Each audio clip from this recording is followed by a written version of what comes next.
Hi, it's Tim with iCoat. I'm here to talk about color today. Everybody knows we've been making epoxy for a long time, but not many people know how many colors that we make. We have been into the color industry for as long as we've been making epoxy. I have 4 different types of colors that I want to talk about specifically. And I'll go through them real quick, and then I'll explain what each one of them is. These are the dispersion colors. They're essentially a pigment. These are acrylic silicone colorants. We call them acrylics. They're similar to an acrylic color, although it's not really a paint, it's a stain. These are our super stains. They're also a dispersion color, but have a much different purpose in life.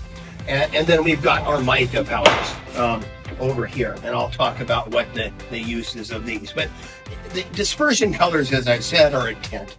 So they can be used in the acrylics to tint them a different color. If I wanted to say this a little bit more red, I can take the red and tint that.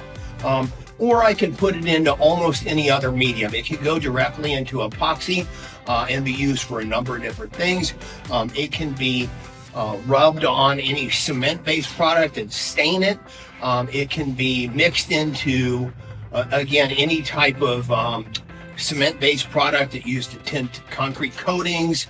It's used to tint things you might pour in a mold. That's its purpose, is to tint. So it's probably, out of everything else in the floral industries, the least used, but there's a whole lot of other industries that use this type of color, and it's something that's available to you for specific purposes. Probably the most used in the floral industry are the acrylic colors. And again, they're a stain, not a paint. So the difference with that means when this is dried, it's not going to leach into your epoxy. So the idea is you're going to spray this out of an airbrush, watered down. I like to water mine down 1-to-1 with the white colors, the white nice light colors. Anything is super vibrant, 3 or 4-to-1. But those are things you can experiment to find out exactly what you want to do. But they're used to color enhance or color correct flowers, because as flowers dry, everybody knows they're going to change colors a little bit. Roses go real dark, red ones, and white flowers can go a little brown. We can fix that, and we have pretty much any color that you want as far as the colors that you would find naturally in flowers, so you can help make those flowers look natural without making them look painted, and be assured that it's not going to leach out into your epoxy.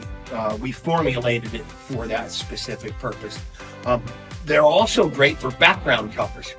So if you wanted a black background or a pink background on one of your pieces, you just take a little bit of the acrylic color, mix it in with your epoxy, and now it's an opaque background color. You pour it in the bottom, let it dry, move on with your floral block or whatever it is that you're making. So those are used probably the most out of everything else in the floral industry. They're also good for doing a whole slew of other things in many other industries. You can paint with these, you can do fluid pieces with these. There's just a lot of different things that you could do with the acrylic colors. Then we've got the super stains, which, not to confuse the issue, but these are also a dispersion color. Like the dispersion color, they're a dispersed pigment. And the difference between the two is the micron size. So these would be a very small micron BB to a very big micron basketball. So you can see the difference. But what that means to you is I can tint epoxy and maintain the clarity. So these would be able to be translucent. I've got a whole line of these, pretty much every different color, even neons. But I could tint something that maintains absolute clarity, I can see through, and have it pigmented. It's pretty neat. A lot of times river tables will have a smoked background. There's just a whole slew of reasons that you'd want a tinted, pigmented background. And then the super stains are also used with our mica powder. So mica powders are really popular, and they come generally, like for instance, this is one of our mica powders.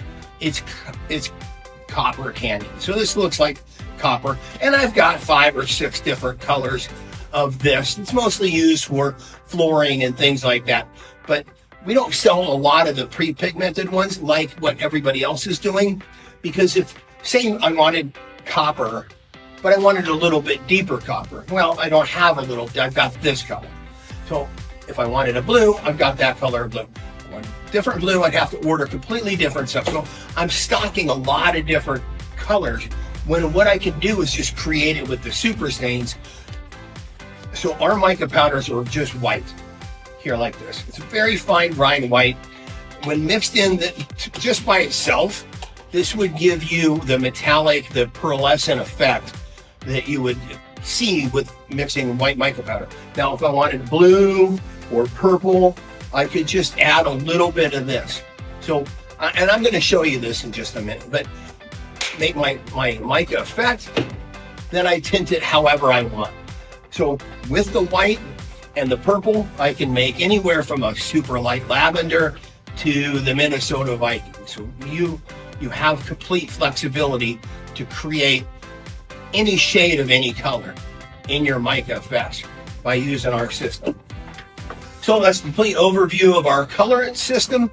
If you have any questions on that, reach out to us at www.icoatproducts.com.